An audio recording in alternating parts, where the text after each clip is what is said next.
কেরে তুই? আমি রবিউল। রবিউল কারা? আমি এখানে কাম করি। তাই তুই ফোন রিসিভ করছ আগে। তোর ভাই দেখো। ভাই তো মোবাইল থেকে পার্কে গেছে। কার লাগে? কে ভাই তো জামাই লগে গেছে, কার লগে যাব আর? তোর ভাই তোর জামাই আমি।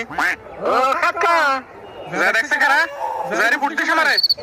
হ্যাঁ দেখতেছি আমি দেখতেছি হ্যাঁ। সি ভাই তো ভাই তো ভালো বলে ভাবছিলে ভাই তো না দিয়ে চলে গেল। Master bike Rana